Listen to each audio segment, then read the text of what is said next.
Hindi mo ba alam? Ang tatay mo ang umubos sa lahi namin. Kaya kaniligawan ni Yael. Balak ko sanang pag-asawahin kayo para magkaroon ka ng anak na may lahing aswang.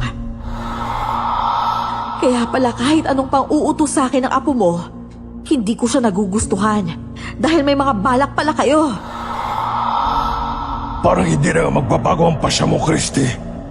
Walang makakauwi sa inyo ngayong gabi. Uubusin namin kayo.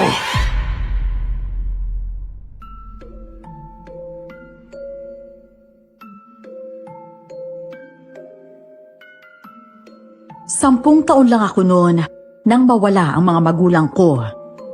Pinatay sila ng mga aswang sa mismong harapan ko. Alam niyo ba ang pakiramdam na gusto mong lumaban pero wala kang magawa? Dala ko hanggang sa pagdalaga ang galit na nararamdaman ko sa mga aswang. Magandang araw po sa inyo, Miss Esperanza.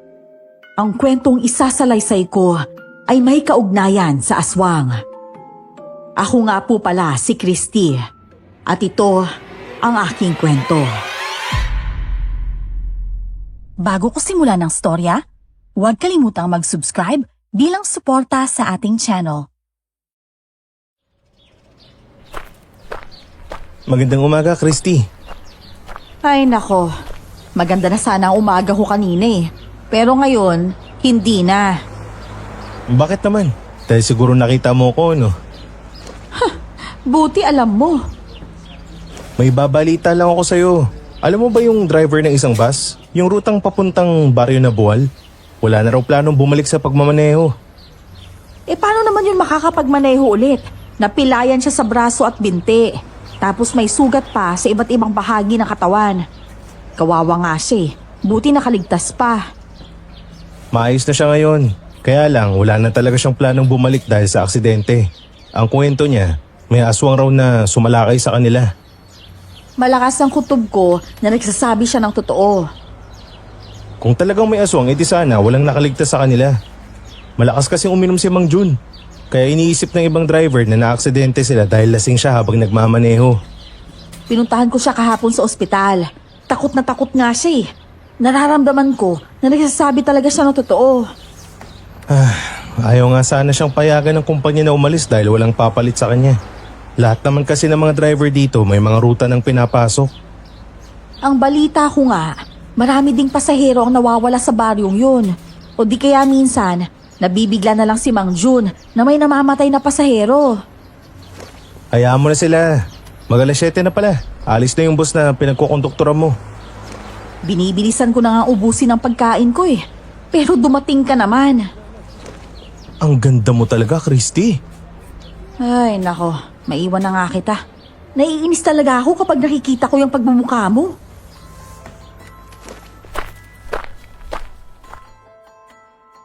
Kumakain ako sa kantin ng terminal ng bus bago dumating si Yael. Pero iniwan ko siya doon nang umandar na ang bus na pagkukonduktoran ko. Naging usap-usapan ng mga driver ang tungkol sa nangyaring aksidente kay Mang Jun noong nakaraang araw lang. Kinaumagahan noon, nabigla na lang ako nang marinig ko ang usapan sa terminal na si Yael ang ipapalit kay Mang Jun. Ang alam ko, wala pang konduktor si Yael, kaya nagpumilit ako sa kanya na maging konduktor niya. Sigurado ka ba na gusto mo akong maging konduktor mo? Ang pagkakaalam ko, nainis ka sa pagmumukha ko. Nagbibiro lang naman ako nung sinabi ko yun eh. Ikaw talaga. Masyado kang matampuhin. Sige na kasi, pumayag ka na maging konduktora mo ko. Doon ka magpaalam sa kumpanya nitong bus, hindi sa akin. Ano ba naman ang magagawa ko eh, nagmamaneho lang ako. Ikaw na kasing kumausap sa kanila, nailipat ako sa'yo. Sige na naman, Yaelo. Ay, ayan ka na naman. Ang bait mo lang sa akin kapag may kailangan ka. Oo na, kakausapin ko na sila mamaya. Bukas pa naman ako magsisimulang papasok sa rutang yun. Ayos. Iba ka talaga, Yael. May tanong nga pala ako, Christy.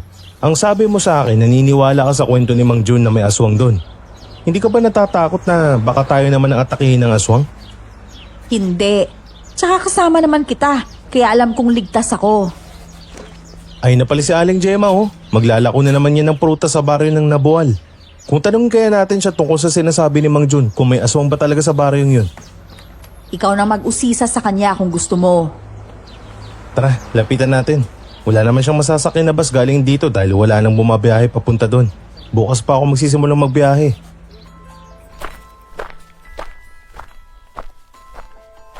Nilapitan namin si Aling Gemma habang nakaupo siya sa waiting shed. Si Aling Gemma, ang babaeng kumupkup sa akin ng 5 taon. 15 anyos ako nang umalis ako sa poder niya. Dahil paminsan-minsan, umuuwi siya sa malayong bayan para mabisita ang kanyang mga anak. Kahit hindi na kami magkasama sa iisang bubong, sinusuportahan niya pa rin ako. Palagi niya akong pinapadalhan ng pera noon. Malaki ang utang na loob ko sa kanya. At para makabawi ako, binibigyan ko siya kada linggo ng pambili ng pagkain. Aling Gemma, maglalako ka ba ng prutas na yan sa baryo na Boal? Oo, sana. Kaya lang, wala pa atang bus na bumabiyahe papunta doon. Wala pa nga po. Bukas pa ata eh. At si Yael na ang bagong driver ng bus. Ay, ganun ba? Nako, masasayang lang pala itong mga prutas ko. Christy, kumuha ka dito para may makain ka dun sa bahay mo. Ay, naku, huwag na po. Pwede nyo naman pong ibenta yan eh. Ay, Aling Gemma, ito nga po palang 500. Sa inyo na po yan ha, para may pambili kayo ng pagkain. Salamat talaga, iha. Ang bait-bait mong bata. Kahit kaya mo nang buhayin ang sarili mo ng mag-isa, hindi mo pa rin ako kinakalimutan. Hindi kagaya ng iba dyan, na pagkatapos arugain at alagaan ng ibang tao, parang hindi na nila kilala ang taong tumulong sa kanila. Iba na talaga kapag nakakaraos na sila sa buhay. Ibahin niyo po itong si Christy. Dahil kahit maldita to, may mabuting puso. May iba nga po pala ako, Aling Gemma. Totoo po ba na may aswang na pumapatay sa mga pasahero dun sa baryo na Boal? Yan ang sabi nila. Pero hindi ko yun naranasan kapag sumasakay ako ng bus pa uwi. Sa awa na rin siguro ng Diyos, nilalayo niya ako sa disgrasya. Kahit isang beses po hindi niyo naranasan na matambangan ng aswang? Hindi. Pero sina Jun at ang konduktor, ilang beses raw silang tinambangan ng aswang. Naku, buti na lang po at hindi kayo nakasakay sa kanila. Nerbiyosa pa naman po kayo. Dasal lang ang panangga sa mga aswang na yan. Kaya ikaw, Yael, magdoble ingat ka lang sa pagpasok sa baryong yon. Malay mo, nagsasabi talaga ng totoo si Jun. Opo, mag-iingat po talaga ako. Pero alam mo, sa totoo lang, hindi ako naniniwala sa kwento ni John. Minsan pa nga, last trip na akong sumasakay sa bus kong gabi. Pero wala namang aswang. Nagdadahilan lang ata ang lalaking yun sa kumpanya. Ano po ba talagang totoo, Aling Gemma? Naniniwala po ba kayo na tinambangan sila ng mga aswang o hindi? Naniniwala ako sa aswang. Pero hindi ako naniniwala na may aswang na kumukuha ng pasahero. At saka iha, ang aswang may mga utak din yan. Hindi nila tatambangan ng bus dahil maraming pasahero. Kung tutuusin, tama naman si Aling Gemma. Pero malakas ang kutob kong nagsasabi ng totoo si Mang Jun. Nung kausap ko siya sa ospital, nakikita ko ang trauma sa kanyang mga mata. Takot na takot at palaging nakatulala. Ganyan na ganyan ako noon nung pinatay ng mga aswang ang mga magulang ko sa mismong harapan ko. Kinabukasan, nalaman ko na pumayag ang kumpanya ng bus na maging konduktor ako ni Yael. Dala-dala ko lagi ang belt bag ko na may laman na iba't ibang uri ng punyal. Christy, ano naman yung dala-dala mo? Belt bag. Bulag ka ba? Belt bag pa ba yan? Parang bag na yan ah. Pwede ba? Tigilan mo lang kakatanong sa akin. Mapupuno na tong bus. Lalarga na tayo maya-maya. Si Aling Gemma, hindi ba natin hihintayin? Natural. Hihintayin natin siya. Alam mo namang naglalako siya ng mga prutas. Oh, ayan na pala siya eh. Tulungan mo nga siya sa mga dala niya. Ito naman, kung makautos sa akin, trabaho mo sana yun eh, kasi ikaw ang konduktora. Kaya ayaw ko talaga magkonduktor ng babae kasi hindi kaya magbuhat. Akala ko ba nililigawan mo ko? Gusto mo ata ngayon pa lang, basti din na kita. Wag, sige na. Ito na, kukunin ko na yung mga dala niya.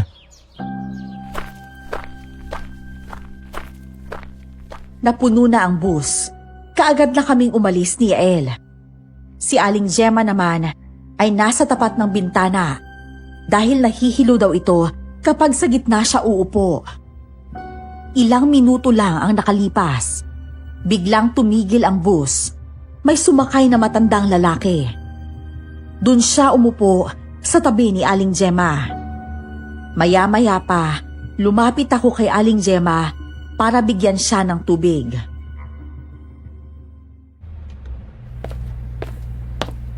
Aling Gemma, gusto niyo po bang uminom ng tubig? Ay, hindi ako nauuhaw, iha.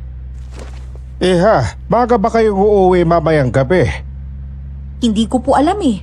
Pero hanggang alas 10 ang huling trip namin. Nako, baka matambangan tayo ng aswang mamayang gabi, lagot na! Huwag mo ngang tinatakot ang mga matatanda. Kakapasok lang nila sa baryo, tapos magsasalita pa kayo ng ganyan. Kaya nga dapat nilang malaman na may aswang na tumatambang sa bus kada gabi dahil bago pa lang sila dito. Alam mo, hindi ako naniniwala sa ganyang haka-haka.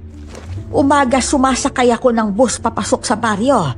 Tapos sa gabi naman, sumasakay rin ako pa uwi. Bakit hindi ko nakikita ang aswang na yan? Paano mo naman ipapaliwanag ang nangyayari sa mga pasahero? Maniwala ka sa akin, Iha. 2 beses kong nasaksihan na may namamatay na pasahero sa loob mismo ng bus ni June. Yung bus na sinasakyan ko, si John din naman ang nagmamaneho. Pero bakit hindi ko naranasan ang mga ganyan? Kaya ginugulo lalo ng aswang ang mga pasahero dahil chinichismis nyo sila. Inirapan naman ng matandang lalaki si Aling Gemma. Naglakad na ako papunta sa kinaroroonan ni Yael. Pero bigla akong nakaramdam ng pagkahilo. Nagsitayuan ang mga balahibo ko sa hindi maipaliwanag na dahilan. Nararamdaman ko na may pasahero kaming aswang. Inikot ko ang aking mga tingin sa mga pasahero. Nahuli ko ang matandang lalaki na nakatingin sa akin habang nakangisi. Pinilit kong lumapit kay Yael at sinabi sa kanya ang nararamdaman ko. Bakit parang namumutla ka? Ayos lang ako. Sa daan ka lang tumingin dahil baka makabangga tayo. Namumutla ka nga talaga at saka pinagpapawisan. Nihilo ka ba? Hindi naman bago sa'yo yung sumakay ng bus ah. Hindi ko alam kung ano nangyayari sa akin eh. Biglaan nga lang eh. Pagkatapos kong makausap si Aling Gemma at ang matandang lalaki nakakasakay lang, bigla akong nahilo. Parang may naamoy akong hindi maganda. Ano? Wala naman ako naaamoy ah. Lakas naman ng pakiramdam mo. Pwede bang huwag kang tumawa? Nagsasabi ako ng totoo. Nararamdaman ko na may aswang na nakasakay sa bus na to. Kaya lang, hindi ko matukoy kung sino eh. Sa dinami-dami ba naman ang nakasakay dito sa bus? Ang mabuti pa, maupo ka na lang dito sa front seat. Mamaya ka na maningil ng pamasahe dahil malayo-layo pa naman ang pupuntahan natin. Pero hindi ako mapakali, Yael. Paano kung may mabiktima ang aswang na yan dito? Hindi ka naman albularyo para makaramdam. Tsaka walang aswang na atake kapag may araw. Ang sabi sa akin ng lolo ko, kapag raw biglang nagsitayuan ang mga balahibo ko, ibig sabihin may masamang nilalang na nakapaligid sa akin. Maupo ka na kasi. Sumandal ka para makapagpahinga ka na muna. Sinunod ko naman ang sinabi ni Yael. Hanggang sa bigla akong napangiwi ng sumakit ang tiyan ko. Ang akala ko, saglit lang ang sakit na mararamdaman ko. Dumating na sa sitwasyon na namimilipit na ako sa sakit habang pinagpapawisan ng malamig.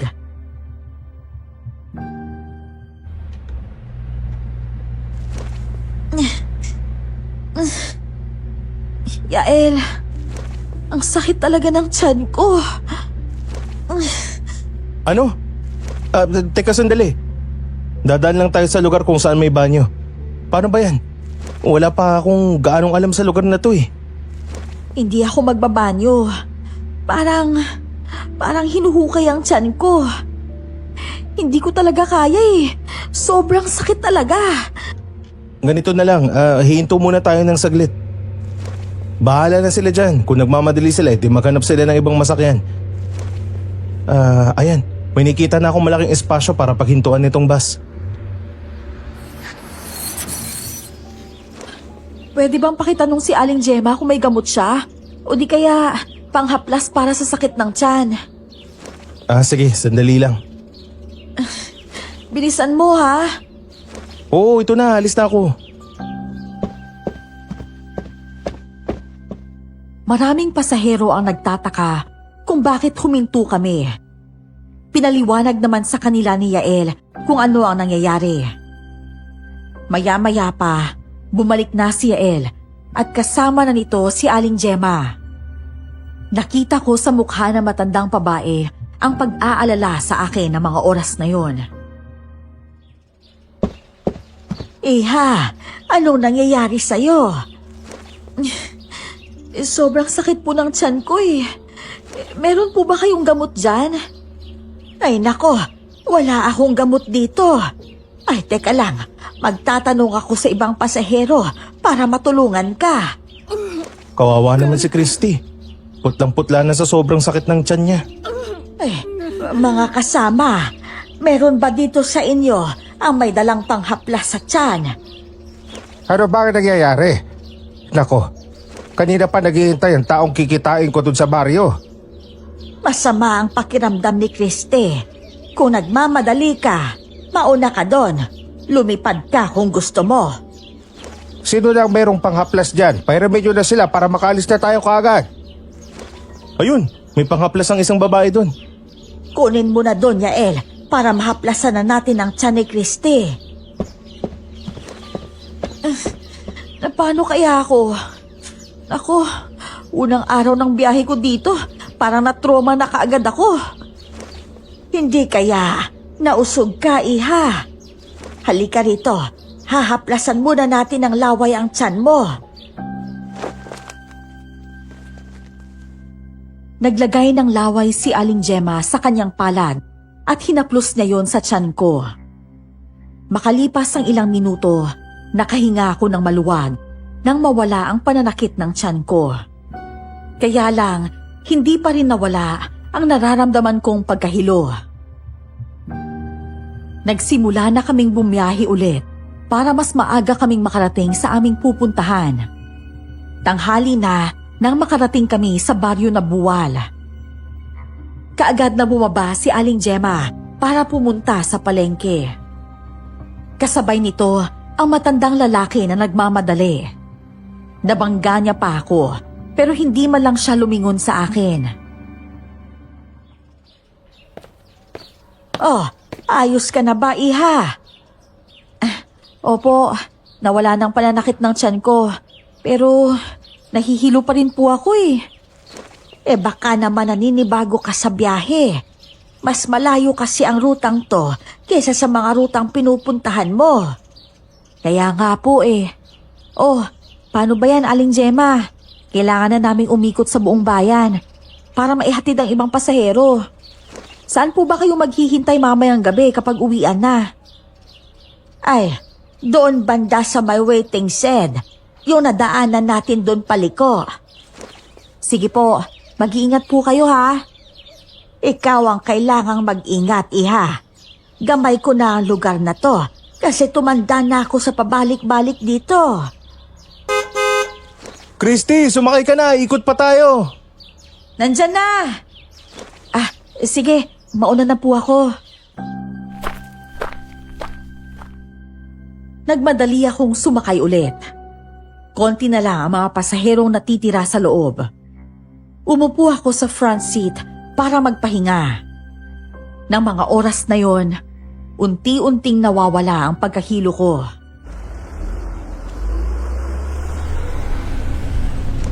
Ano na naman ang iniisip mo?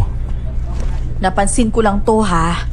Pero alam mo ba, nawala ang pagkahilo ko pagkababa ng matandang lalaki. Ano naman ang koneksyon niya sa nararamdaman mong hilo? Parang sa kanya nang galing ang lason eh. Tapos kanina, bago sumakit ang tiyan ko, nahuli ko siyang nakatitig sa akin. Baka naman nagagandahan lang siya sa'yo. Hindi, kakaiba eh. Basta, malakas ang kutob ko na nilalason ako ng matandang lalaking yun. Lason? Oo, lason ng mga aswang ata ang gamit niya. Gutom lang ata yan, Christy. Ang sabi naman ng mga pasahero, malaki raw ang terminal ng bus dito tsaka may karinderya doon. Pagkadating natin, kakain tayo ng marami. Hindi ka ba talaga naniniwala sa akin na may nararamdaman akong aswang sa paligid? Yung totoo? Hindi. Kasi ang alam ko, mga albularyo lang may kakayahan na makaramdam ng presensya ng aswang. Albularya ka ba? Hindi rin. O yun naman pala eh. Hindi nagtagal, nakarating na kami sa terminal ng bus. Kaya nag-uunahang bumaba ang mga pasahero. Dumiretso na rin kami ni Yael sa karinderya para makapananghalian. May nakita akong isang batang lalaki doon na mga 10 taon pa lang. Siya ang serbedora ng karinderya. Magandang tanghali po. Umorder na kayo ng pagkain nyo. Sandali lang, titingin na muna kami kung ano yung gusto namin kainin ha. Sige po. Ako nga pala si Christy. Ikaw, anong pangalan mo? Ako po si Nico. Nagtatrabaho ka ba dito? Opo, kasama ko naman po ang nanay ko. Siya ang nagluluto ng mga pagkain. Ang sipag mo ah. Opo, malapit na po kasi ang pasukan kaya kailangan ko magtrabaho para may pambili po ako ng uniforme. Tsaka bagong sapatos. Mabuti yan. Bata, isang serve ng dinuguan ng sakin tsaka 3 kanin. Ito naman sa akin, isang serve ng afritadang baboy, tsaka 2 kanin lang. Sige po, sandali lang ha. May isang babaeng lumapit kay Nico. Sa tingin ko, siya ang nanay ng bata. Nakita ko rin na may inilagay siyang luya sa damit ni Nico. Nagulat ako nang biglang tinapik ni Yael ang balikat ko. Bakit titig na titig ka sa batang yun? Mamaya, tatanungin ko ang batang yun tungkol sa nangyaring pananambang ng aswang sa bus. Sa tingin mo ba, may alam ang batang yan? Nako, tigilan mo ang pag-uusisa kahit kanino, baka mamaya mapagtanungan mo isa din palang aswang. Sigurado akong hindi aswang ang magnanay na yan. Nilagyan pa nga ng luya ang damit ng bata eh. Pampataboy na masamang nilalang ang luya. Nandito na po ang order nyo. Salamat, Nico. Halika nga rito. May tanong lang ako sa'yo.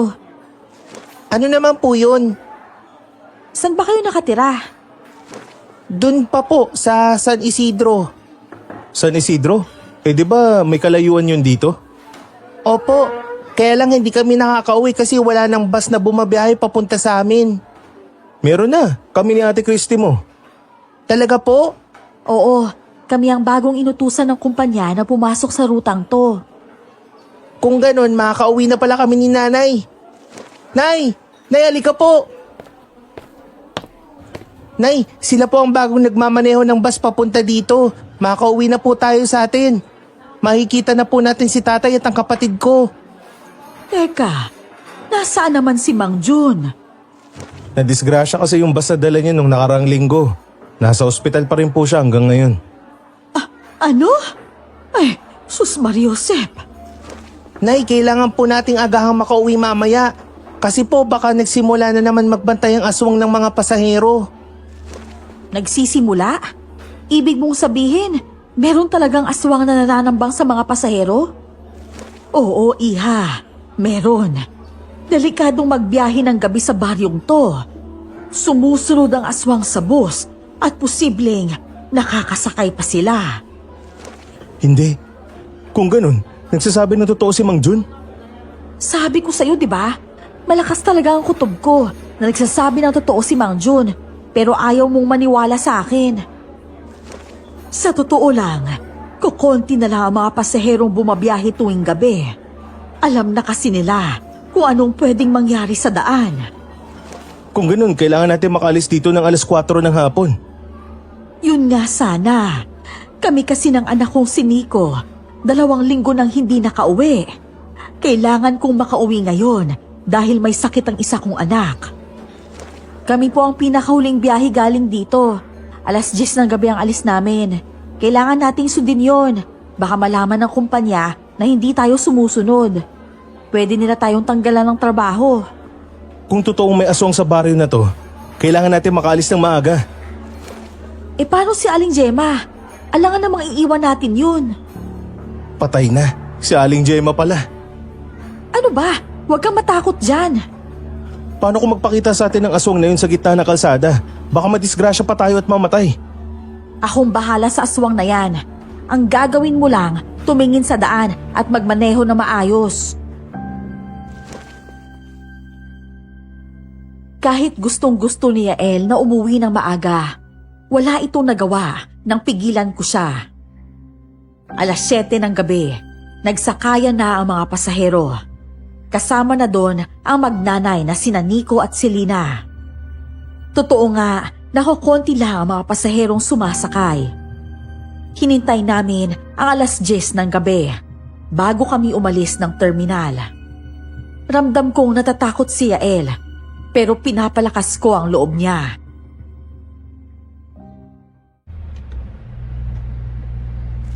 Natatakot talaga ako, Christy. Dapat kanina pa tayo umuwi eh. Matakot ka kung wala na tayong trabaho. Oh, wag mo masyadong bilisan ang pagpapatakbo ng bus ha.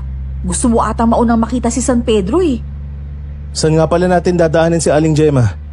Doon sa waiting shed raw na paliko. Malapit na tayo. Magbantay ka na dun sa pintuan. Ito naman kung makautos. Isarado mo ng maayos ang pintuan ha, tsaka pati mga bintana. Wag na. Masyadong mainit dito sa loob. Magmaneho ka lang kasi dyan. Yung mata mo, dapat sa kalsada lang ang tingin. Tumangulang si Yael sa akin. Agad na akong pumunta sa pintuan para abangan si Aling Gemma. Nakita ko nga na nag-aabang sa amin si Aling Gemma sa may waiting shed. Pero nakita ko na naman ang matandang lalaki na sumabay rin kay Aling Gemma.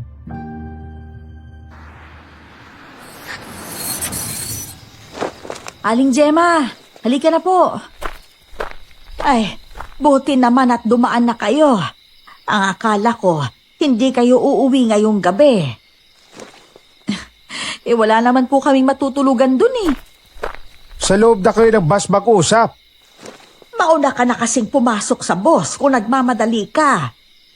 Umalis ka kaya dyan sa pintuan. Umakyat na po kayo. Nagmamadali po kasi yung driver natin eh. Ay, sige. Ay, napagod ako ng gusto sa kakabenta ng prutas. Mabuti na lang at napaubos ko. Ganun po ba? Naku, ang mabuti pa po, sumakay po kayo dito sa bandang harap. Dito na lang ako sa likuran, iha. Nakakahilo kasi kapag hindi ako nakakalanghap ng hangin. Sige po. Napatingin naman ako sa matandang lalaki. Nahuli ko na naman siyang nakatitig sa amin ni Aling Gemma. Umupo muna ako saglit sa tabi ng matandang babae. Saka siya tinanong kung madalas niya bang nakakasabay ang matandang lalaki. Ang alam ko, may negosyo ang lalaking yan dito. Hindi ko naman yan kakilala eh. Kaya lang, dahil madalas kaming magkasabay sa pagsakay ng bus, nag-uusap kami. Parang iba po kasi ang nararamdaman ko sa matandang yan. Bakit naman, iha? Hindi ko po kasi maipaliwanag eh. Pakiramdam ko po, may itim siyang sikreto. Ilang beses ko na yang nakasabay sa pagsakay ng bus. Medyo masungit lang, pero minsan mabait din naman. Ang mabuti pa, Iha, bumalik ka na doon kay Yael. Sige po, maiwan ko na po kayo dito ha. Pumunta naman ako sa kinaroroonan ni Yael. Nang napadaan ako sa tabi ng matandang lalaki, bigla nitong hinawakan ng kamay ko. Tinawag ako ni Yael, kaya bigla niya akong binitawan. Nakakainis? Oh, ano nangyari sa'yo? Pwede bang dito ka lang sa tabi ko? Natatakot kasi ako, Christy. Sige, hindi na ako aalis. Ay, uy, may pasahero palang bababa dyan sa pinakadulo ng baryo ah. Titigil ko na lang ang bus mamaya. Na paano yung braso? Bakit hawak-hawak mo yan? Hinawakan ba naman niya ako? Naging pasahero din natin siya kaninang umaga. Tapos ngayon, sa atin pa din siya sumakay. Sabi ko ni, type ka ata ng matanda. Tumigil ka nga dyan. Oh, ayan na, nandito na tayo. Ihinto mo na ang bus. Grabe, ang dilim. Nang makababa na ang pasahero, bigla namang namatay ang ilaw sa loob ng bus. Nagsigawa ng iba pang pasahero dahil sa takot. Hinawakan ko ang belt bag ko para maghanda. Nagmadali naman si Yael na hanapin ang dala naming flashlight. Pero hindi niya agad makapa ang flashlight na nasa ilalim ng upuan niya. May narinig akong boses ng babaeng sumigaw. Naalarma ako at gusto ko sanang makalapit sa pinanggalingan ng boses. Kaya lang, hindi ko magawa dahil madilim. Makalipas ang ilang minuto, bumalik ang ilaw at nakahinga kami ng maluwag. Luma na atang ilaw nitong bus eh. Kausapin mo nga ang boss natin para mapalitan to bukas. Ngayon lang to nangyaring napatay ng ilaw ang bus ah. Hali kayo, tingnan nyo. May babaeng duguan dito. Babaeng duguan? Oo, tingnan ninyo. At sa tingin ko, patay na siya. Dali, lapitan natin. Diyos ko, anak ng... Paano to nangyari sa kanya? Magmaneho ka na ng bus, Yael. Sige na, Yael. Ang bus na lang ang intindihin mo. Kinain ng aswang ang babaeng yan. Nang ganun kabilis? Pero saan siya dumaan?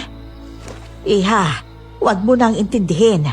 Gawin yun ni Yael ang lahat ng paraan para makaalis na tayo dito. Pero imposibleng walang nakapansin sa aswang. Nagdadasal kami rito para hindi kami makain ng aswang. Alangan na magbantay pa kami sa kapwa namin pasahero. Ang mabuti pa, Christy, hubarin mo yung jacket mo. Itakip mo sa katawan ng babaeng yan na wala ng buhay. Hinubad ko ang jacket ko at lumapit ako sa babaeng puno ng dugo ang katawan. Nang akmang tatakpan ko na sana siya, nakita ko na may kagat ang kanyang leeg. Hinawakan ko yun at nararamdaman ko na kagat yun ang ngipin ng aswang. Bilisan mo na dyan! May kagat ang babae sa leeg. Takpan mo na siya ng jacket mo. Walang magandang maidudulot sa iyo ang pagtingin sa bangkay na yan. Maaalala mo lang ang nangyari sa mga magulang mo. Nanay, aray ko po. Biglang sumakit yung tiyan ko. Ay, teka sandali. Meron akong gamot na dala dito. Itaas mo ang damit mo para mahaplasan ko ang tiyan mo. Ito po. Aling Gemma, pwede niyo po bang tulungan ng batang yan para mawala ang pananakit ng tiyan niya? Sige, pero samahan mo ko. Lumapit kami sa kinaroroonan ng mag-ina.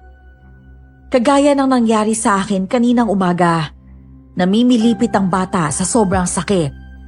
Ayon kay Aling Gemma, posibleng nausog din siya. Hayaan mo kung pahira ng laway ang tiyan mo, bata. Kapag usog yan, mawawala ang pananakit. Ay, Diyos ko! Sana hindi na muna tayo bumiyahe pa uwi. Alam niyo kung gaano kadelikado ang daan na tinatahak natin, lalo na kung gabi. Magiging malaking leksyon ito sa inyo. Huwag niyo na subukang umuwi at bumiyahe kung gabi. Alam mo palang delikado eh. Pero bakit bumabiyahe pa rin kayo? Matanda na ako at hindi ako takot na mamatay. Saka wala kang pakialam, buhay ko to. Ayan na. Nagawa ko ng pahira ng laway ang tiyan mo. Magpahinga ka lang saglit. Mawawala din yan. Maraming salamat po, Ale. Walang anuman. Ano pang hinihintay niyo? Balik na kayo sa mga upuan niyo. Paniwala kayo sa akin. Sa bawat paghinto ng bus, merong mamamatay. Huwag mo siyang paniwalaan, Christy. Nagkataon lang ata na natsyempuhan ng aswang na yun ng babae. Doon ka na sa unahan. Sumama na lang po kayo sa akin doon. Mahirap na po. Baka ikaw naman ang mabiktima ng aswang. Huwag mo akong alalahanin. Ako na ang bahala sa aswang na yan. Meron akong pangontra dito. Talaga po? Oo. Kaya sige na. Doon ka na. Ate Christy, pwede po ba akong sumama sa inyo dun sa front seat? Sige, walang problema. Halika na. Sasamahan natin ang driver doon.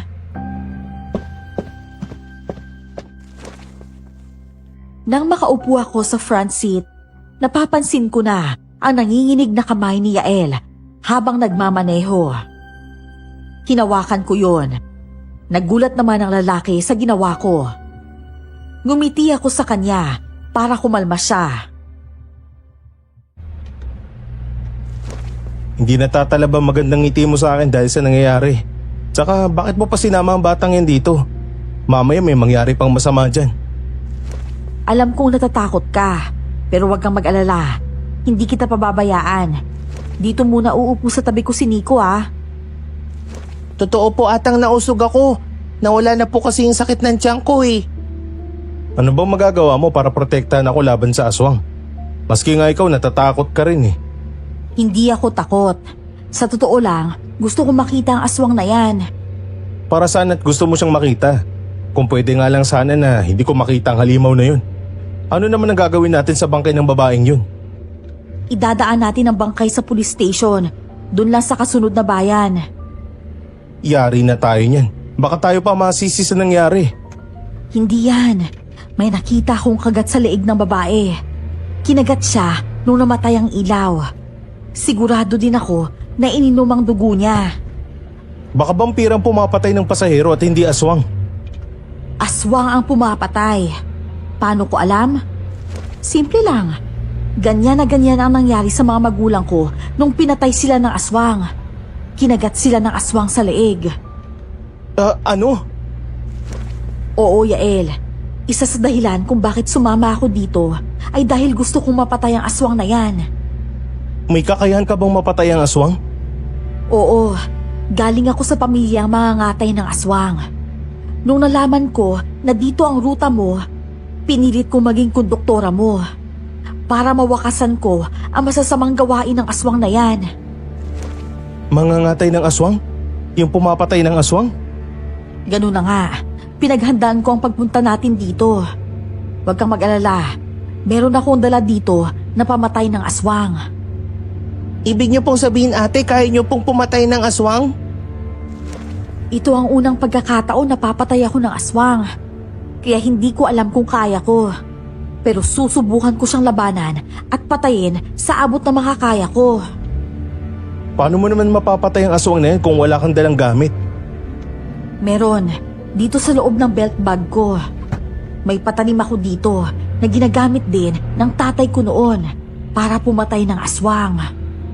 Diyos ko, ilang taon na tayo magkakilala pero hindi ko alam na may sikreto ka pala. Hindi mo naman kasi kailangan malaman lahat eh. Kaya Yael, huwag kang matakot. Poprotektahan ko kayong lahat laban sa aswang na yan. Alam ko magagawa ko yun. Malaki ang tiwala ko sa sarili ko. may kutob ka na ba kung sino talaga ang aswang sa mga pasahero? Oo, yung matandang lalaki. Sulyapan mo sa side mirror. Hindi maalis ang tingin niya dito sa atin. Nagulat nga ako nang bigla siyang nakarating doon kung saan nakaupo ang babaeng namatay. Anong gusto mong gawin natin? Gagawa tayo ng patibong para mailabas niya ang kanyang pagkaaswang. Ang gagawin mo lang, itutok mo ang mga mata mo sa daan para hindi mabangga ang bus. Sige. Puisit talaga. Natatakot ako pero wala na akong magawa eh. Kapag makakauwi pa tayo ng buhay ngayon simula bukas, hindi na ako papasok sa ruta na to. Bahala na ako matanggalan ng trabaho. Ang alam ko, kapag nakaamoy ng preskang dugo ang aswang, nawawala sila sa tamang katinuan.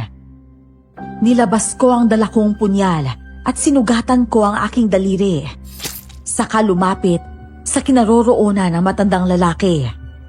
Nagpanggap akong naghahanap ng gamot para sa sugat, pero hindi ko inalis ang tingin ko sa kanya. Gusto kong makita kung ano ang magiging reaksyon niya kapag makita niya ang daliri kong duguan.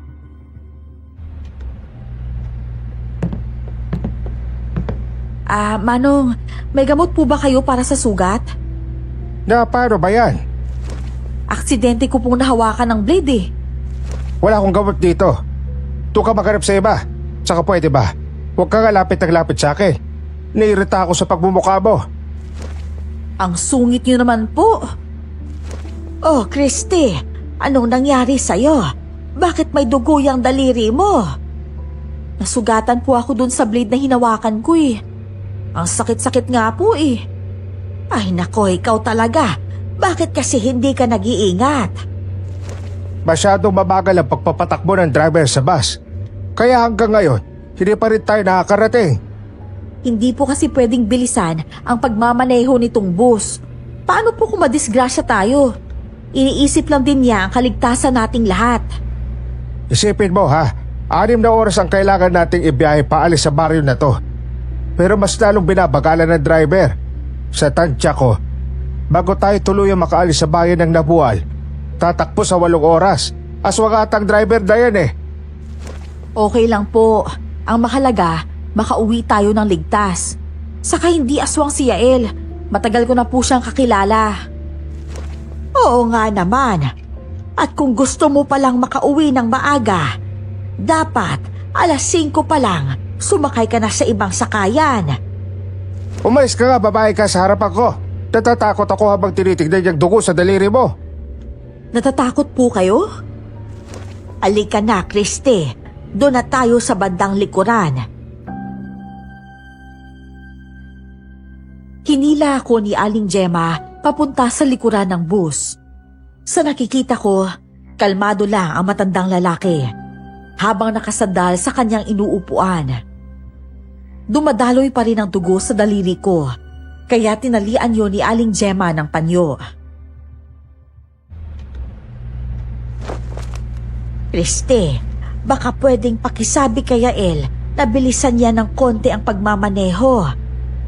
Nahihilo na kasi ako, iha. Masama na ang pakiramdam ko. Wala po ba kayong dala na panghaplas para ipahid sa noo nyo? Yung medyo maanghang po sana para mas maganda. Wala akong dala eh. Ay, yung nanay pala ng bata. Nakita ko kanina na may dala siyang ipikasent. Sige po, sandali lang po. Nasusuka ko na hindi ko maintindihan. Yung sikmura ko biglang humapde. Kumain po ba kayo kanina? Oo, busog naman ako eh. Pero bigla akong nagutom. May tinapay po ako doon. Kukunin ko na rin po para makakain kayo. Alam mo namang hindi ako kumakain ng tinapay. Yung panghaplas na lang ang hiramin mo.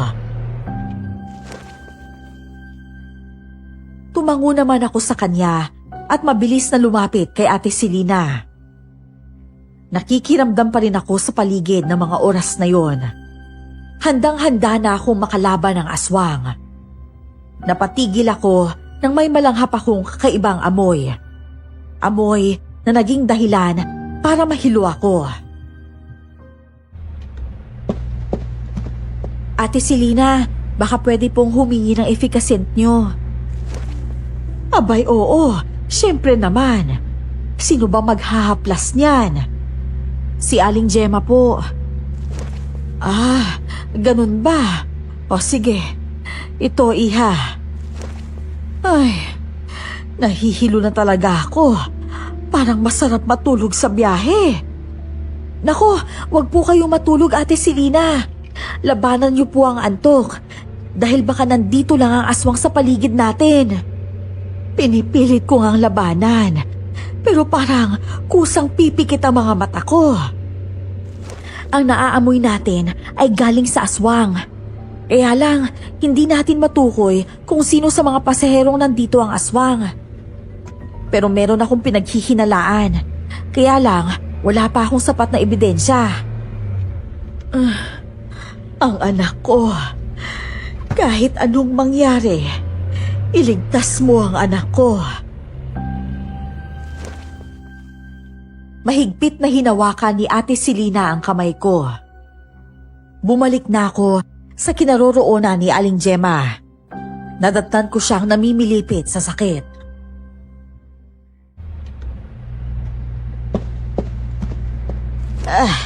Aray ko. Ay, akin ang panghaplas, iha. Ay. Ito po, sa lahat ng mga pasahero nandito, ang matandang lalaki lang ang kalmado. Siya nga ata talagang aswang, pero wala naman akong ebidensya. Sa tingin ko, tama ka talaga, Christy. Nakukuha niya pang tumawa kahit nakikita niya kung ano ang kalagayan natin. Teka nga po sandali. Parang pahinto-hinto ang bus ah. Pupuntahan ko po muna si Yael. Ay, oo, sige. Ay, nako. Ang pangit talaga ng naamoy ko. Meron atang naglalason sa atin dito. Yun nga din po ang naisip ko eh. Nagmamadali akong lumapit sa kinaroroonan ni Yael at Nico. Umiiyak ang bata habang hinahaplos ni Yael ang likod nito. Nakikita ko naman sa mga mata ni Yael na parang inaantok siya. Sumasakit din naman daw ang tiyan ni Nico. Lagot na. Ate, pwede po bang pakisabi dun sa matandang babae na lawayin niya ulit yung tiyan ko? Nico, masama din kasi ang pakiramdam ni Aling Gemma. Masakit din ang tiyan niya at nahihilo siya. Ako din, nahihilo din ako. Alam ko na, tatanggalin natin tong panyo na nakatali sa sugat ko. Ikaw, Yael, yung pamuna sa pawis mo, itakip mo sa ilong mo. Nihilo nga din ako. Tsaka inaantok na rin. Parang hindi ko na ata kaya magmaneho ng matagal. Lumaban ka, Yael. Gumagamit ng mahika ang aswang para mapatulog tayong lahat. Huwag tayong magpapatalo sa kanya. Alam ata niyang nakikiramdam din tayo sa kanya. Ate, tulungan mo naman po ako. Ang sakit-sakit talaga ng tiyan ko. Mas doble po sa sakit na nararamdaman ko kanina. Hindi ko na alam kung anong gagawin ko. Tatawagin ko na lang ang nanay mo. Sige po. Dali-dali kong nilapitan si Ate Selena para ipaalam sa kanya ang nangyari kay Nico. Nang pabalik na ako, tumayo ang matandang lalaki sa kanyang inuupuan. Sa sobrang pagmamadali ko, nabangga ko ang matanda, kaya natumba ito sa sahig ng bus.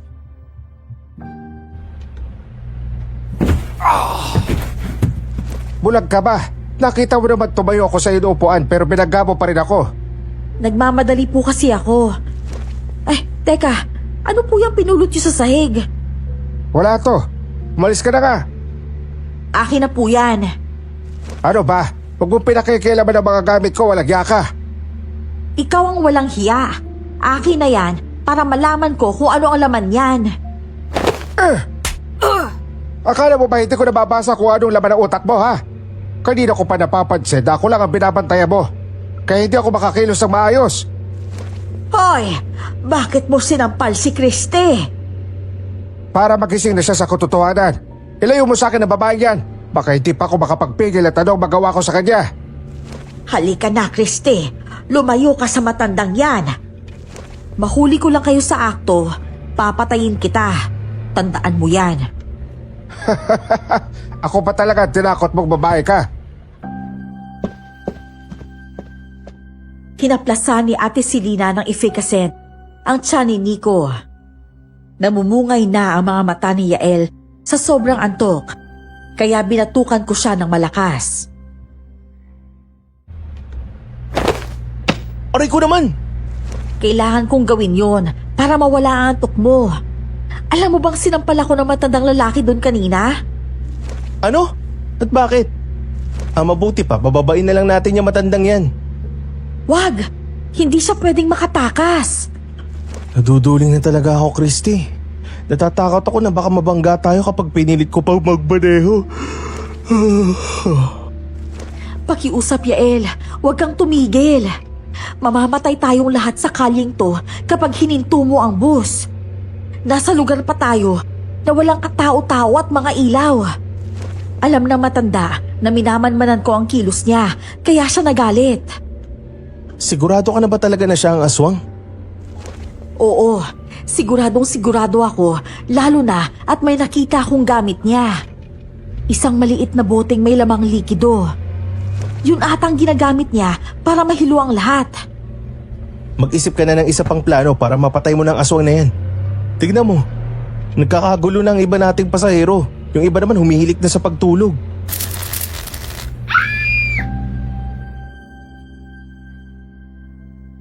Mas lalong lumakas ang sigawan ng ibang pasahero nang mamatay ulit ang ilaw ng bus namin. Napahinto pa sa pagmamaneho si Yael. Binuksan ko ang belt bag ko at kinuha ang punyal ko doon. Hindi na ako makakapayag na may isa pang mamatay.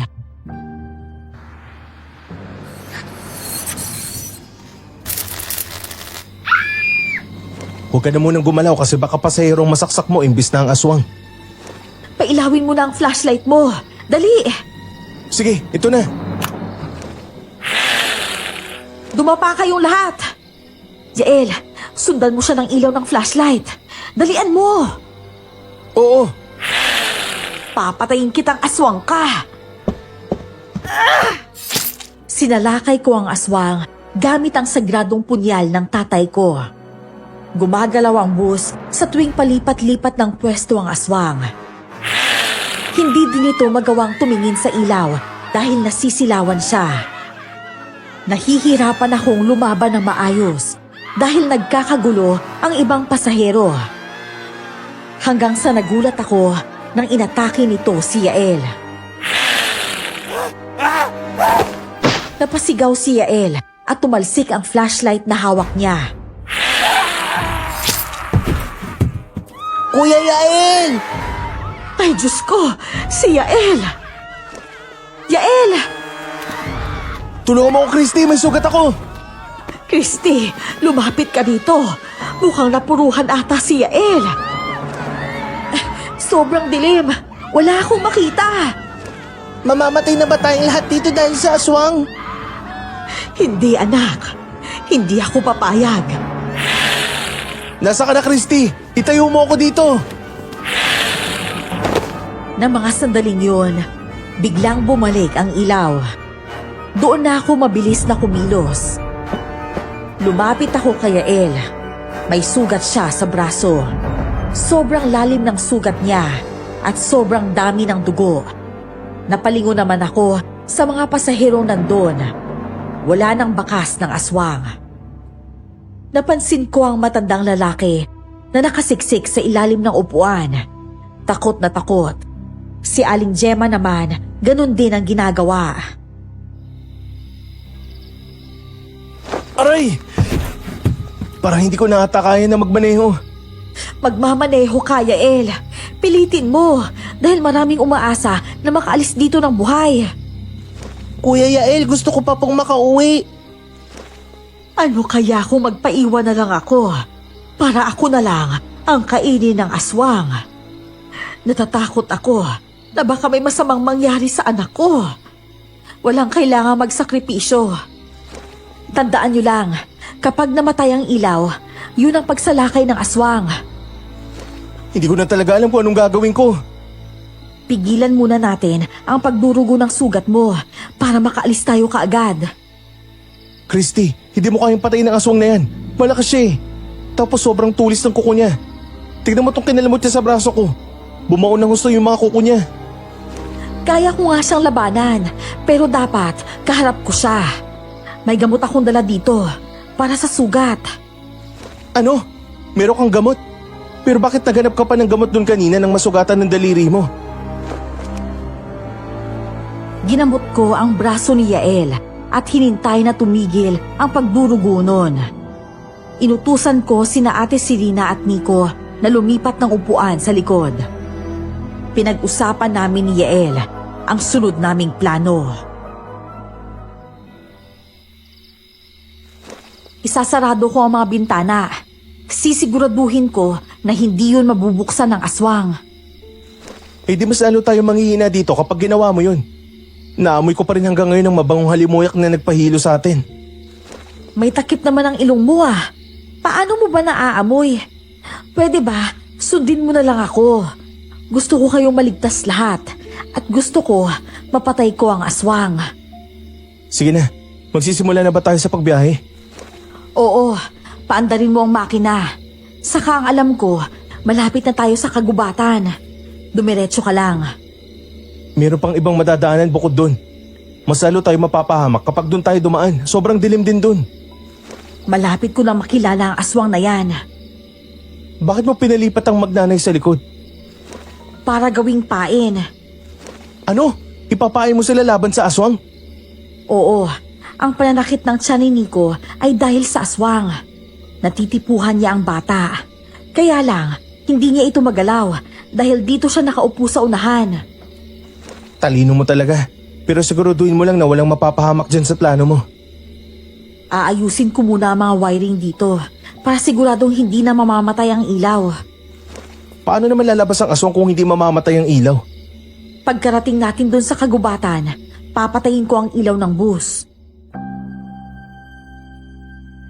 Sumang-ayon naman si Yael. Habang papalapit kami sa kagubatan, sobrang lakas ng kabog ng dibdib ko.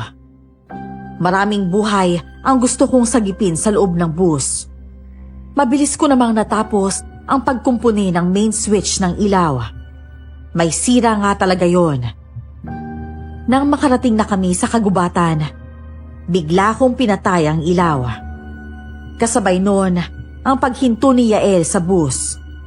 Nagsigawan ang mga tao at narinig ko ang malakas na sigaw ni Ate Selena. Binuksan ko ang ilaw at doon ko na nakita ng harap-harapan ng aswang. Hawak niya ang leeg ni Nico. Gusto niya itong kainin.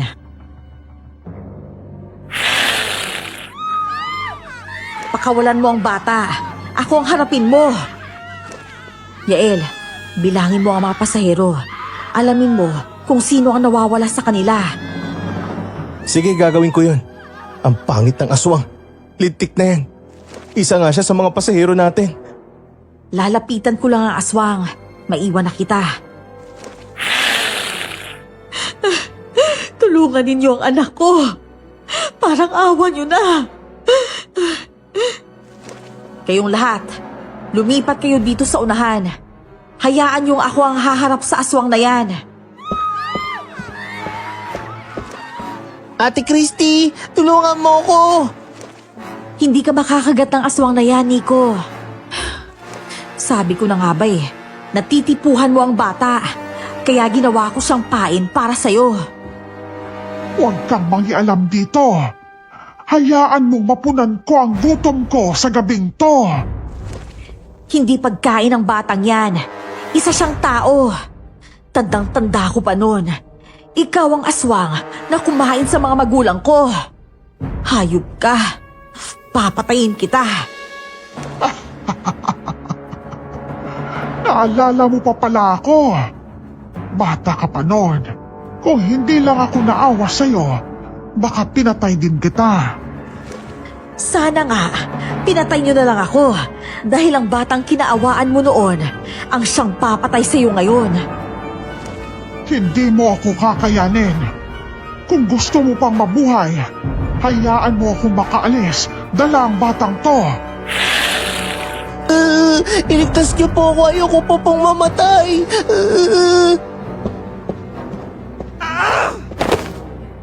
Buong lakas kong sinugod ang aswang gamit ang punyal. Nakakailag ito sa bawat pagtara ko sa kanya. Hindi niya pa rin binibitawan ang batang lalaki. Ginamit niya ang kanyang pakpak bilang panangga sa pag-atake ko. Tumalsik ako at nauntog sa mga upuan nang malakas niya akong hinampas gamit ang kanyang pakpak. Yael! Paandarin mo na ang bus habang naglalaban kami. Sige! Sinabi ko naman sa'yo na hindi mo ako kaya. Kagaya ka rin ng ama mo. Umaastang bayani kahit wala namang kakayahang lumaban. Ibahin mo ako sa tatay ko. Lumaban ka sa akin ng patas. Pakawalan mo ang batang yan. Siya ang pagkain ko ngayong gabi. Kaya bakit ko siya papakawalan?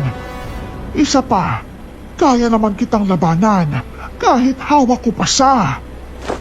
Pakawalan mo kung aswang ka. Ang pangit mo. Hindi ka na makakawala sa akin, bata.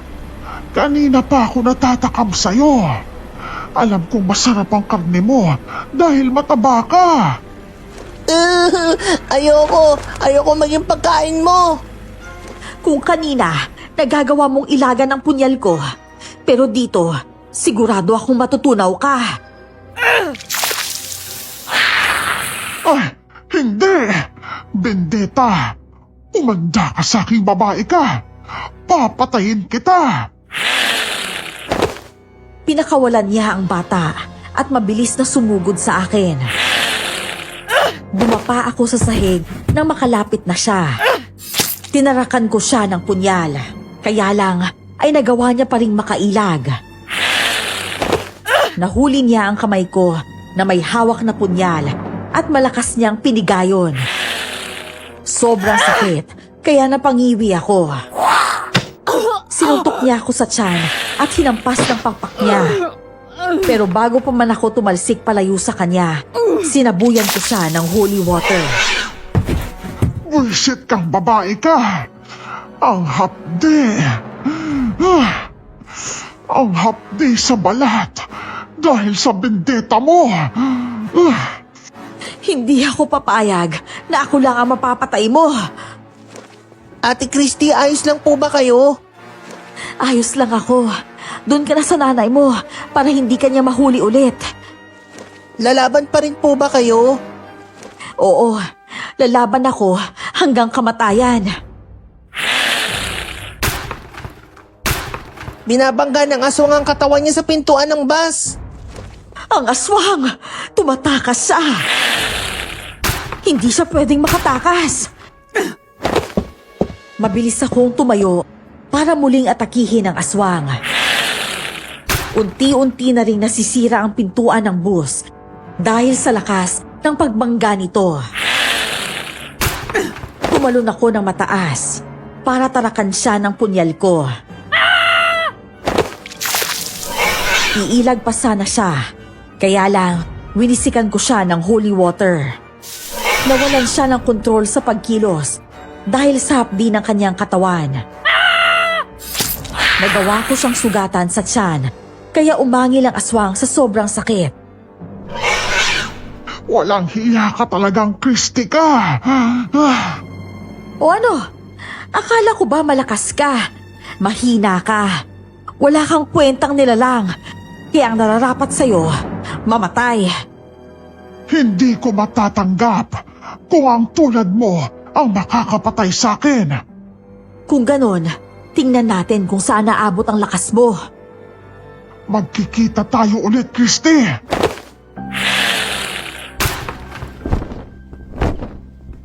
Mabilis siyang lumipad papunta sa pintuan ng bus. Bumukas ng tuluyan ang pintuan nang malakas niya itong banggain. Lumipad ang aswang papuntang kagubatan habang nagdurugo ang sugat niya. Christy, ayos ka lang ba? Oo, ayos lang ako. Kailangan natin siyang sundan. May sugat na siya, kaya hindi siya makakalayo. Hindi din naman tayo makakaalis ngayon dito. Nasiraan tayo, biglang tumirik yung bus eh. Binilang mo ba ang mga pasahero? Hindi ko nagawa dahil inutusan mo ako magmaneho eh. Si Ate Selena nang inutusan ko. Kung ganon, tanungin mo siya kung sino ang nawawala. Sige. Ate Selena, halika rito. Nabilang ko na ang mga pasahero at isa nga ang nawawala. Sino? Ang matandang babae. Ano? Oo, siya ang aswang na kinalaban mo. Kakilala mo siya, hindi ba? Pero imposible. Aling Gemma! Aling Gemma! Kahit talungkotin mo pa ang buong bus, hindi mo na mahahanap ang matandang yun. Noong una pa lang, malakas na ang kutob ko na siya nga talaga ang aswang. Hindi ito maaari. Kinupkup ako ng matandang yun, kaya hindi siya pwedeng maging aswang. Alam ko naman na ako ang pinag-iinalaan ninyo. Gusto ko na sanang sabihin sa'yo na hindi ako aswang. Kaya lang baka hindi natin mahuli ang matanda. Christy, wala na tayong magagawa. Si Aling Gemma nga talagang aswang. Inuto at pinasakay niya lang tayo sa mga palabas niya. Sa totoo lang, nung ginamot niya ng laway niya ang pananakit ng tiyan mo kaninang umaga, nagtaka na ako noon. Ang alam ko lang, kung sino ang umusog sa'yo, yun mismo ang makakapagpagaling sa'yo gamit ang kanyang laway. Inusog ka niya at ginamot para maisip nating lahat na inosente siya. Pero kanina, nahilo din siya. At sabi niya, sumasakit din ang tiyan niya. Kaya niya yung ginawa para hindi mo siya mapaghinalaan. Hindi niya magawang umalis sa bus dahil ayaw niyang tigilan ng bata. Gusto niyang kainin ng batang lalaki ngayong gabi. Kanya na mga aswang. Kapag may natitipuhan sila, hindi nila ito titigilan hanggat hindi nila nakukuha.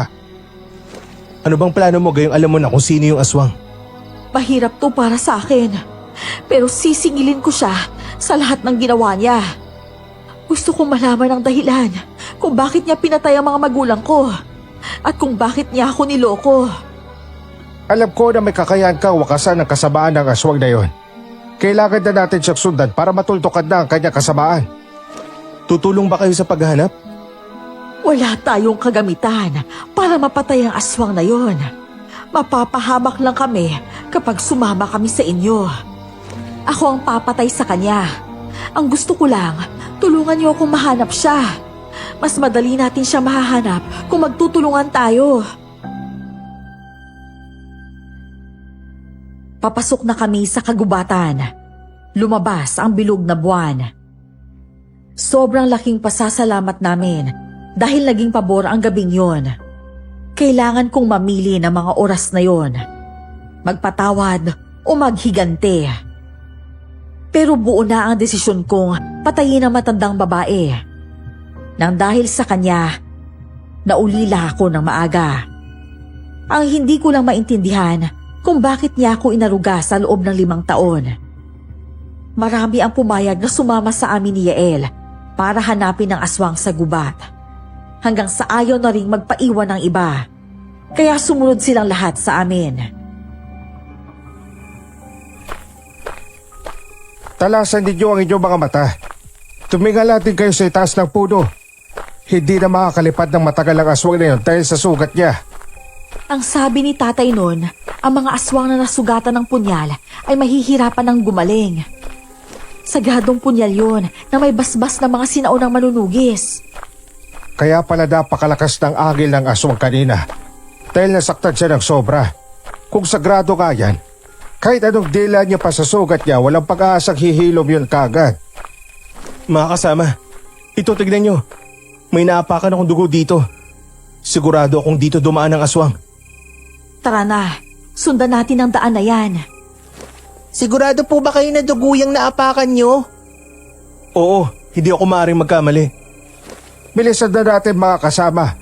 Merong titingin sa itaas at meron naman titingin sa paligid para makita natin kung saan nagtatago ang aswang. Sige po. Naging maingat naman kami. Naghiwa-hiwalay kami sa paghahanap sa aswang. Napahinto kaming lahat na may umalingaw-ngaw na malakas na alulong. Marami ang natakot, pero pursigido pa rin akong ituloy ang paghahanap. Sundan niyo ang alulong na yon. Malakas ang kutob ko na alulong yon ng aswang. Oo, doon tayo sa kabila dumaan. Dito, may dugo pang tumulo dito. Dito pumunta ang aswang sa kanang bahagi na ito. Pero ang alulong ay nanggagaling dun sa kaliwang bahagi ng kagubatan. Ang mga aswang ay magaling manguto. Sigurado ako na nililito niya lang tayo. Nauto nga niya si Christy na mabait at tunay na nag-aalaga siya. Pero kita mo, siya din palang pumatay sa mga magulang ni Christy. Kung may bakas ng dugo dito, ibig sabihin, dito siya dumaan sa kanang bahagi ng kagubatan. Kung hindi natin siya mahanap dito, lilipat tayo dun sa kabila. Sige, kung yun ang pasya mo. Narating na namin ang kanang bahagi ng kagubatan. Isang ilog ang nakita namin doon. Napaupo si Yael sa lupa, saka naghilamos. Bigo kaming makita si Aling Gemma ng gabing yon. Wala na atang pag-asa na mapatay ang aswang na yun. Mukhang nakatakas na siya. Paano kung hindi ako nagkamali na doon siya sa kaliwang bahagi ng kagubatan? Kung ganon, kailangan na nating umalis sa kagubatang to. Makakalagpas na tayo dito dahil wala ng aswang.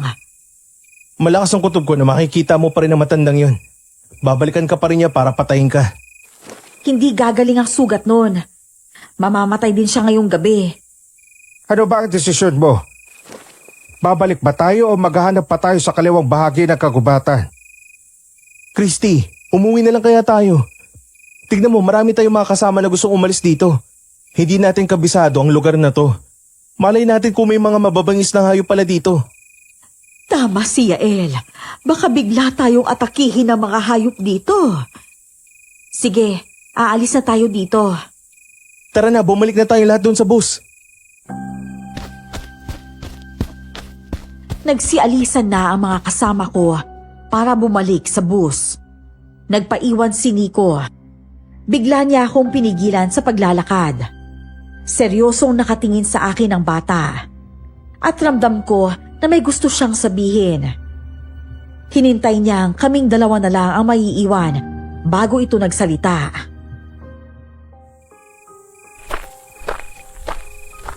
Ate Christy, may sasabihin ako sa inyo. Ano naman yun? Nung binangga ng aswang ang pintuan kanina, nakita ko po si Kuya Yael may pinindot siya dun banda sa manibela. Kaya bumukas ang pintuan. Sinadya niyang pindutin po yun kasabay ng pagbangga ng aswang para hindi po mahalata. Ano? Opo, tapos yung nag-uusap kayo kanina, nakita ko to sa ilalim ng upuan ni Kuya Yael.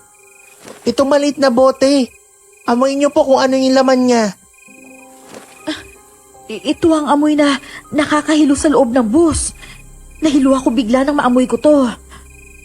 Huwag niyo na lang po sabihin na sinabi ko sa inyo ang lahat. Si Yael, isa din siyang traidor. Tara na, sundan natin sila. Baka may mangyaring masama sa mga kasama natin. Mabilis kaming tumakbo ni Nico para mahabol ang mga kasamahan namin. Hanggang sa naabutan na lang namin silang duguan habang nakahandusay sa lupa. May iilan pang may buhay, pero ang iba wala na. Nakita ko ang isang nilalang na nakatayo. Kung hindi ako nagkakamali, si Yael yun. Mahahaba ang kanyang mga kuko. Mapula ang mga mata at itim na itim ang katawan. Nagtago si Nico sa likuran ko dahil sa sobrang takot. Napagod ka ata ng husto, Christy. Paano ba yan? Huli ka na para iligtas mo pa sila. Walang hiya ka, Yael. Pinagkatiwalaan kita. Ang buong akala ko, kakampi kita. Pero hayop ka. Wala kang pinagkaiba kay Aling Gemma. Sa tingin mo ba gusto kong makita na papatay mo ang lola ko? Lola? Lola mo si Aling Gemma? Oo, At magkasama kami nung pinatay namin ang mga magulang mo. Sa totoo lang, ako ang kumain sa kanilang mga laman loob. Ang sarap ng laman loob nila. Kaya nasisiguro ko na kasing lasa mo din sila. Nico, pumunta ka sa nanay mo. Ako nang bahala sa halimaw na to. Kapag makain ni Lola ang batang yan, gagaling ang sugat niya at kapag makain naman kita, mas lalo akong lalakas. Pinaglaruan niyo ko na matandang yon. Lalong-lalo ka na. Nagtiwala ako sa mga maling tao. Gusto mo bang malaman ang totoo kung bakit ako ang pinadala sa rutang ito? Dahil ako ang nakiusap. Noong una ayos naman. Pero nung nagpumilit ka na maging konduktora, doon nagsimula maging masaya ang lahat. Ang akala ko, ang kumpanya mismo ang nagpadala sa'yo sa ruta na to. Diyan ka nagkakamali. Alam mo, Christy, wala naman sana kaming plano ni Lola na patayin ka. Kaya alam mo kung susunod ka na sa yapak ng mga magulang mo. Mga hayop kayo. Sobrang hayop. Wala makakauwi sa inyo ngayong gabi. Uubusin namin kayo. Napaatras ako nang magpalit ang Yusha bilang baboy ramo. Sobrang laki niya at kulay itim. Hinanda ko ang aking punyal at natitirang bendeta. Naghahanda na ang baboy ramo na umatake sa akin nang biglang narinig ko ang sigaw ni Nico. Ate Christy, kunin mo to! Isang matulis na kahoy. Itarak mo yan sa leeg ng baboy ramo. Sige, lumayo ka lang sa amin. Alalayan mo ang mga kasama natin na may mga buhay pa. Christy, tidrider tayo ni Yael. Ako nang bahala sa kanya. Papatayin ko siya. Patayin mo na ang halimaw na yan. Kayo din para makalis na tayo. Alam ko na po ang gagawin ko. Tulungan niyo na lang po ang ibang kasama natin at lumayo kayo. Tumalon ang baboy ramo para umpugin ako. Natumba ako sa lupa, kaya mabilis siyang dumagan sa akin. Buong lakas kong tinarak sa leeg niya ang matulis na kahoy, kaya napaangil ito at umatras. Winisikan ko siya ng holy water. Nagwala ito habang gumugulong sa lupa. O ano? Hindi mo na kaya? Ang buong akala ko, malakas ka. Ipakita mo sa akin ang lakas mo ngayon. Patayin mo na ang halimaw na yan. Hindi pa tayo pwedeng umalis. Kailangan nating patayin si Aling Gemma. Marami tayong kasamahan na may sugat dahil sa ginawa ni Yael. Kailangan nating umalis at baka mamatay pa sila. Ate Christy, bumabalik sa pagiging anyong tao si Kuya Yael. Sige, Yael. Maging anyong tao ka at lumaban ka sa akin ng patas. Maya-maya pa, bumalik sa pagiging anyong halimaw si Yael. Ang akala ko, babalik siya sa pagiging anyong tao, pero nagkamali ako. Kumanda na naman siya para umatake sa akin. Kaya naghanda ako para mailagan yun. Ginagamit niya ang kanyang mahahabang kuko sa pag-atake para makalmot ako. Tumakbo ako palayo. Nakarating kami sa kakahuyan habang naglalaban. Nagulat na lang ako nung may kumalmot sa likuran ko, kaya muntikan na ako matumba sa lupa. Tatapusin ka na namin ng apo ko. Tatapusin niyo ako, kagaya ng pagtapos niyo sa mga magulang ko? Oo, malaki ang utang na loob ko sa inyo dahil kinupkup mo ko sa loob ng 5 taon. Pero pinakain mo lang pala ako para may kainin kayo. Pwede pa magbago ang isip namin. Hindi ka namin papatayin kung may kipagtulungan ka sa amin. Hayaan mo kaming makain ng mga pasahero. Babalik tayo ng normal sa atin. Hindi. Mas mabuti pang patayin niyo ko. Balak mo lang pala akong patayin, Aling Gemma. Pero bakit mo pa ako inaruga ng 5 taon? Bakit? Dahil ang buong akala ko, mapapakinabangan kita. Pero nagkamali ako. Maprinsipyo ka rin kagaya ng tatay mo. Kaya nung nalaman ko na sasama ka dito, napag-usapan na namin ni Yael na papatayin ka. Pero bakit mo pinatay ang mga magulang ko? Ano bang atraso nila sa'yo? Hindi mo ba alam?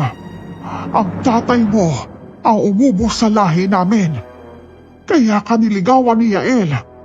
Balak ko sanang pag-asawahin kayo para magkaroon ka ng anak na may lahing aswang. Kaya pala kahit anong pang-uutos sa akin ng apo mo, hindi ko siya nagugustuhan dahil may mga balak pala kayo. Parang hindi na magbabago ang pasya mo, Christy. Tapusin na natin to. Sabay silang umatake sa akin. Sobrang mahihirapan akong harapin sila dahil parehas silang mabilis at malakas. Nagsaboy ako ng holy water sa kanila at pareho silang natamaan. Natamaan ko sa mata si Yael. Kaya doon na ako kumilos para saksakin siya ng punyal sa tiyan. Nagtagumpay ako mapuruhan siya pero hindi pa rin ito namatay. Bigla niya akong hinuli sa leeg at sinakal ng mahigpit. Pinaikot-ikot niya ako at saka buong lakas na hinagis. Tumilapon ako at nagpagulong-gulong sa lupa. Demonyo ka! Ang tagal mong mamatay! Hindi mo ako mapapatay ng ganong kadali. Dahil marami akong nainom na dugo kanina. Tapusin mo na ang babaeng yan, Yael. Kailangan na nating umalis. Sa tingin ko, madaling araw na ito. Walang makakaalis dito ni isa sa inyo. Dito kayo mamamatay sa mga kamay ko. Masyado kang mayabang, Christy. Sa tingin mo ata, basta-basta mo na lang kami mapapatay. Mas lalo kami lumalakas kapag kabilugan ng buwan. Ganun pala, ha? Ate Christy, saluhin mo itong matulis na kahoy. Sa dibdib mo raw sila tarakan, sabi ni Mang Ronnie. Isa ka bang bata ka? Makulit ka talaga. Alam ko na sinabi mo kay Christy ang nasaksihan mo kaya papatayin kita. Nico, ihagis mo sa akin ang kahoy na yan. Buong lakas na hinagis ni Nico ang matulis na kahoy. Nakita kong gustong sugurin ni Yael si Nico. Kaya tumakbo ako ng mabilis para masalo ang kahoy. Nasalo ko nga yun. Nang makita kong malapit na si Yael kay Nico, inasinta ko ang matulis na kahoy sa dibdib nito. Nagawa ko siyang tamaan, kaya hindi niya nasaktan ang bata. Ay, Yael! Apo ko! Anong pakiramdam habang pinagmamasdan mong pinapatay ang apo mo? Masakit, di ba? Pero hindi lang yan ang gagawin ko sa kanya. Alam ko na kapag ikaw na lang ang matitira, hindi na ako mahihirapan sa'yo. Porket nasugatan mo na ako, ang buong akala mo, matatalo mo na ako. Umanda ka sa akin. Kanina pa ako handang-handa na patayin ka. Tingnan mo ang apo mo. Pilit na lumalaban kahit alam niyang mamamatay na siya. Pusit ka talaga, babae ka. Tama nga ako nun. Dapat pinatay ka na kaagad namin ni Lola. Isa kang malaking sagabal sa buhay namin. Ipaghihiganti ko ang apo ko. Isusunod kita sa mga magulang mo. Nagpalit ang Yusha bilang malaking aso at sumalakay ito sa akin. Umilag ako para hindi ako makagat. Tumakbo ako papalapit sa kinaroroonan ni Nico para maprotektahan ko din siya. Sumunod naman ang aswang na aso. May natitira pang konting holy water sa boteng nilagyan ko. Kaya sinaboy ko yun sa kanya. Napaangil ang aso at nagpagulong-gulong ito sa lupa dahil sa sobrang hapde. Pilit pa rin lumapit si Yael sa akin para kalmutin ako. Kaya tinadyakan ko siya sa tiyan. Wala na kayong laban sa akin. Sa wakas, Kahit papano'y nabigyan ko ng hustisya ang pagkamatay ng mga magulang ko. Magbabayad ka sa ginawa mo to, Christy. Kahit sa kabilang buhay, sisingilin pa rin kita. Mas maganda kung uunahin kitang patayin. Sayang, nagugustuhan na sana kita eh. Pero dahil aswang ka, papatayin na lang kita.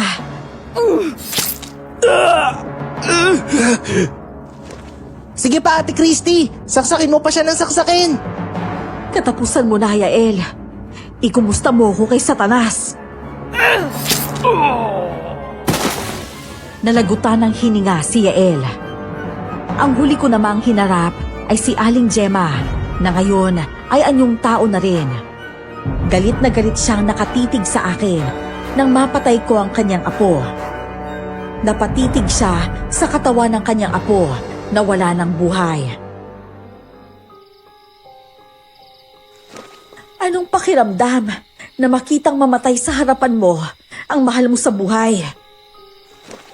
Nagsisisi ako kung bakit binuhay pa kita nung gabing yon.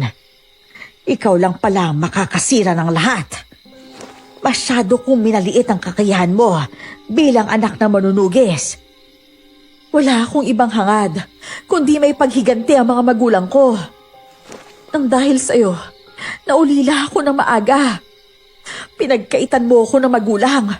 Hayop ka. Kahit mapatay mo man kaming pareho ng apo ko, hindi mo pa rin mababago na ako ang nakapatay sa mga magulang mo. Wala ka nang magagawa doon.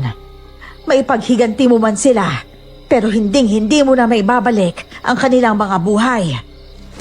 Mamatay ka na. Buong tapang akong sumalakay sa kanya gamit ang punyal ko. Mabilis pa rin siyang umilag kahit nasugatan siya. Ginawa ko ang lahat na makakaya ko para matarakan ko siya ng punyal. Nagawa niya akong kalmutin sa dibdib braso. Pero nagawa ko rin siyang sugatan ng punyal. Pareho na kaming duguan ang mga oras na yon. Tinangka niyang dukutin ang puso ko. Pero mabilis akong yumuko. Sinaksak ko siya sa tiyan, kaya tuluyan itong nanghina. Mamamatay ka na sa pagkakataong to. Babalik pa rin ako, Christy. Mabubuhay ako at magiging isang aswang na amalanhig. Hahanapin kita kahit saang lupalop ka pa ng mundo. Tumahimik ka na!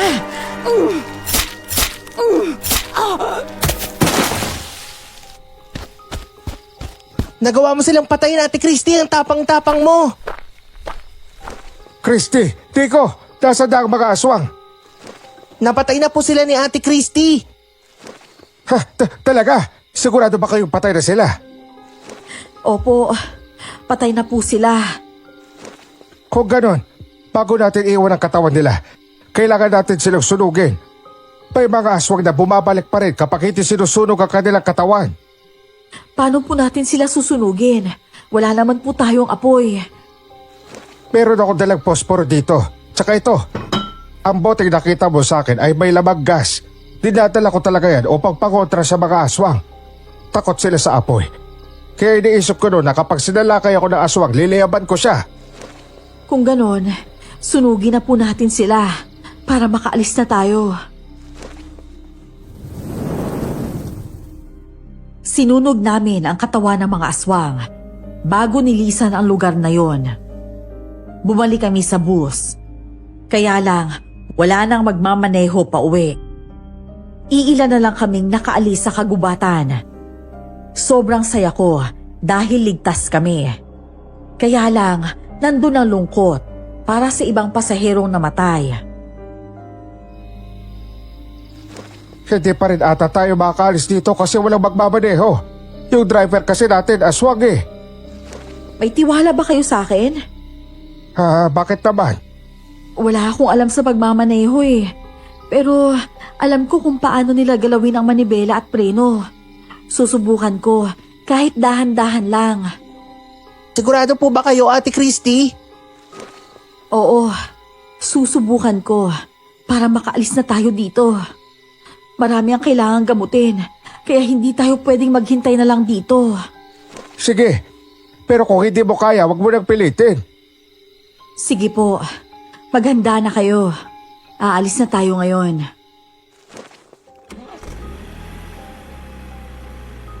Nanginginig pa ang mga kamay ko habang hawak ang manibela ng bus.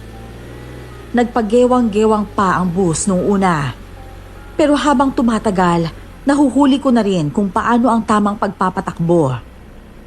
Sumikat na ang araw bago kami nakaalis sa bayan na yon. Unang baryong dinaanan namin ay kung saan nakatira si Mang Ronnie. Bago pa bumaba ang matanda, sobrang nagpapasalamat siya sa akin. Hanggang dito na lang ako, Christy. Sana hindi pa ito ang huling pagkikita natin. Maraming salamat sa pagpatay sa aswang na kumakain ng mga pasahero. Simula sa araw na to, wala na akong dapat katakutan na pumiyahe. Araw man o gabi. Maraming salamat din po sa inyo. Pasensya na po kung napagkamalan ko po kayong aswang. Ayos lang yun. Ang mahalaga, wala nang totoong aswang. Ibabalita ko to sa mga taga-baryo ko. Sigurado ako na magiging masaya sila kapag malaman nilang patay na ang aswang na tumatambak sa mga pasahero ng bus. Sige po, aalis na po kami. Sige, ingat kayo. Naway makarating kayo ng payapa sa uuwian nyo. Umalis na nga kami. At ang kasunod namang bumaba ay ang magnanay. Kahit sugatan si Ate Selena, masaya pa rin ito dahil nakarating sila sa kanilang baryo ng buhay. Nagpapasalamat din ako kay Nico sa mga sinabi niya sa akin tungkol kay Yael. Simula ngayon, wala na kayong dapat katakutan. Kaya nga, malaya na kaming makakauwi ni Nico sa baryo na to kahit anong oras. Ate Christy, masaya po ako dahil nakilala kita. Ang tapang-tapang po ninyo. Nagawa ninyong patayin ng 2 aswang kahit mag-isa lang kayo. May naitulong ka rin naman sa akin eh. Dahil sa matulis na kahoy, nagawa kong patayin si Yael. Kailangan na naming umalis, Iha. Naghihintay na kasi ang asawa ko at ang kapatid ni Nico. Sige po, sana magkita pa tayo ulit. Sana nga, Nico. Nang makarating ako sa terminal, marami ang nagtataka kung bakit wala si Yael. Ipinaliwanag ko sa kanila ang mga nangyari. Kaagad na nagpaimbestiga ang kumpanya. Sinuspindi ako ng kumpanya. Pero makalipas ang ilang buwan, pinabalik naman ako bilang konduktora sa rutang yun. Miss Esperanza, sa kasalukuyan, may pamilya na ako at malalaki na rin ang mga anak ko. Ni isang beses, hindi nag-cruise ang landas namin ng mga taong minsan ko na nakasama sa isang masamang insidente. Gayunpaman, palagi ko silang pinagdadasal. Isa sa mga natutunan ko ay ang magkaroon ng limitasyon sa pagbigay ng tiwala. Hanggang dito na lang po ang aking kwento. Maraming salamat po at more power sa inyong channel.